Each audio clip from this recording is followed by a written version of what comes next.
दोस्तों, कैसे आप सब लोग। मैं उम्मीद करता हूँ अच्छे होंगे, ज़बरदस्त होंगे, मस्त होंगे। हम पिछले वीडियो में पूरा चैप्टर नंबर 1 यानी कि वास्तविक संख्या वाला पूरा कर लिए थे, पूरा कवर कर लिए थे 3 वीडियो मिलाकर। और आज हम देखते हैं दूसरे चैप्टर बहुपद के बारे में। पहले कुछ उसके इंट्रोडक्शंस हैं, उसके बाद इसके एक्सरसाइज पर आएंगे। पहले देखते हैं कि क्या कहता है बहुपद होता क्या है। एक बीजीय व्यंजक है जिसमें चर और गुणांक सम्मिलित होते हैं। बहुपद एक बीजीय व्यंजक है जिसमें चर और गुणांक, चर मतलब एक्स वाई जेड कुछ भी हो सकता है, और गुणांक उसमें कोई अचर पद भी हो सकता है, उसी को बहुपद कहते हैं। बहुपद की घात किसे कहते हैं? चर एक्स की, वीडियो क्लियर आ रहा है शायद? आप लोग कमेंट भी बताएं कि वीडियो क्लियर आता है कि नहीं आता है। चर एक्स की बहुपद में एक्स की उच्चतम घात बहुपद की घात होती है। जैसे 4x³ 3x² plus 3x plus 5, ये एक बहुपद है, ये त्रिघाती बहुपद है। इसमें उच्चतम घात क्या है? सबसे ज़्यादा पावर क्या है? 3 है। इसी को बहुपद की घात कहते हैं। जैसे घात क्या हो गया? 3 हो गया।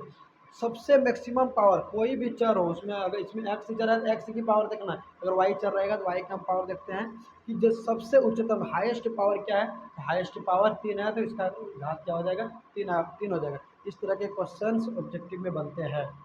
रैखिक बहुपद, घात 1 वाले बहुपद को रैखिक बहुपद कहते हैं। ऐसा बहुपद जिसमें घात मैक्सिमम 1 हो, 1 से ज़्यादा नहीं हो, उसी को रैखिक बहुपद कहते हैं। जैसे देखिए 2x-4, इस x में कुछ भी पावर नहीं है मतलब 1 है, इस x में कुछ भी पावर नहीं है मतलब 1 है, तो ये क्या कहलाएगा? रैखिक बहुपद, द्विघाती बहुपद। घात 2 वाले बहुपद को द्विघाती बहुपद कहते हैं। जिसमें घात 2 हो, मैक्सिमम घात कितने हैं? 2 हो, उसी को क्या कहते हैं? द्विघाती बहुपद। जैसे इसमें देखिए 2x² और इसमें भी 1 है, लेकिन मैक्सिमम घात क्या है? 2 है। इसमें 2 है, जहाँ मैक्सिमम घात 2 हो जाएगा उसे क्या कहते हैं? द्विघाती बहुपद। त्रिघाती बहुपद, वही जिसमें 3 घात हो उसे त्रिघाती बहुपद कहते हैं। जैसे 3x³ ये हो गया त्रिघाती बहुपद, मैक्सिमम पावर है 3, तो ये हो गया त्रिघाती बहुपद। त्रिघाती बहुपद का अगर व्यापक रूप देखें तो इस तरह का होता है: ax³ plus bx² plus cx plus d।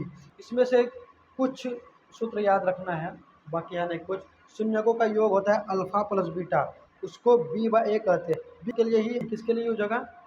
जो x² वाला गुणांक है वो b में चल जाएगा। जैसे ax² plus bx plus c, यही तक होता है। तो x² का जो गुणांक है वो a हो जाता है, और x का गुणांक जो है वो क्या हो जाता है? b हो जाता है। और जो अचर पद है वो हो जाता है c। और द्विघाती बहुपद अगर निकालना हो, शून्यक अगर दिया है अल्फा प्लस बीटा, शून्यकों का योग या शून्यकों का गुणनफल दिया है, तो द्विघाती बहुपद निकालने बोल रहा है, यही सूत्र लगेगा: x² minus alpha plus beta into x plus alpha into beta. उम्मीद है आप लोग समझ गए होंगे। चलिए आते हैं इसके एक्सरसाइज पर। एक्सरसाइज 2.1 क्या कहता है देखते हैं। चलिए आते हैं प्रश्नावली 2.1 पे। हम प्रश्न को पहले लिख कर रखे हैं। आप लोगों को यूट्यूब में हम जितना मदद कर सकते हैं कर देंगे, जितना हो सकता है हम करेंगे। आप लोगों से भी विनती है कि आप लोगों से जहाँ तक मदद हो सकता है लोगों की कीजिए। आप लोग को बता दें, आप लोग टटका मदद कर सकते हैं। एक तो ये तो मस्त मदद कर सकते हैं। आप लोग भी सोच रहे हैं हम लोगों को क्या मदद करेंगे। आप लोग का एक टटका मदद है, अभी ताज़ा मदद है, आप लोग कर सकते हैं। हमारे चैनल पर जाइए और हमारे चैनल को सब्सक्राइब कर दीजिए। जब हम आपकी मदद करें तो आपका भी फर्ज बनता है कि आप भी किसी और की मदद करें। जहाँ तक होता है आप दूसरों की मदद करें, दिल में सुकून मिलेगा। हम भी जहाँ तक होगा आपकी मदद करेंगे, पूरी मदद करेंगे जहाँ तक होगा। देखिए प्रश्नावली 2.1 क्या कहता है। किसी बहुपद px के लिए y बराबर px ग्राफ नीचे आकृति में दिया है। प्रत्येक स्थिति में px के शून्यकों की ज्ञात कीजिए। px के शून्यकों की संख्या ज्ञात कीजिए। इसमें कुछ नहीं करना है, ये आसान तरीका है, कुछ करना नहीं। शून्यकों की संख्या निकालने बोल रहा है। शून्यकों की संख्या हम कैसे निकालेंगे? शून्यकों की संख्या निकालने के लिए कुछ इसमें करना नहीं, देखना है कि एक्स अक्ष पर कितने बार ग्राफ कट किया है। एक्स अक्ष पर कितने बार ग्राफ कट किया है। हम जानते हैं ग्राफ ये होता है एक्स अक्ष क्षैतिज रेखा और ऊर्ध्वाधर रेखा वाई अक्ष होता है। इधर एक्स डैश, इधर वाई डैश। वाई डैश और एक्स डैश क्यों बोलते हैं? क्योंकि उधर उस तरफ ऋणात्मक संख्या जाता है जीरो के बाद से। तो हम देखते हैं कि इस पर एक्स अक्ष में कितने बार कट किया है, तो एक्स अक्ष ये है लेकिन एक्स अक्ष में कट नहीं किया, वाई अक्ष में कट किया है, तो शून्यकों की संख्या इसमें हो जाएगी कितना, शून्यकों, या शून्यक लिख देते हैं, शून्यक इसमें हो जाएगा 0। एक भी बार एक्स अक्ष पर कट नहीं किया गया, इसमें शून्य कितने हो जाएंगे, इसमें हो जाएंगे शून्य। देखिए एक्स अक्ष है ये बोला, एक्स अक्ष पर सिर्फ ये रेखा एक बार कट कर रहा है, एक बार कट कर रहा है, शून्यकों की संख्या कितना हो जाएगा, 1। और इसमें देख लेते हैं, आप लोग बताएं कि इसमें कितना हो जाएगा, शून्य, 1 है, 2 है और 3 है।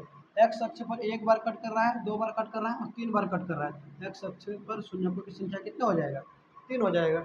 और इसमें शून्यकों की संख्या कितना हो जाएगा आप लोग बताना, इस पर शून्यकों की संख्या कितनी हो जाएगा आप लोग खुद कर लेना है, और इस पर शून्यकों की संख्या कितना हो जाएगा आपको, अगर नहीं समझ में आती है बोला बताते हैं। यहाँ सिर्फ एक बार कटा, यहाँ टच किया सिर्फ एक बार और यहाँ टच किया सिर्फ एक बार, इसमें भी शून्यकों की संख्या कितनी हो जाएगी, 3 हो जाएगी।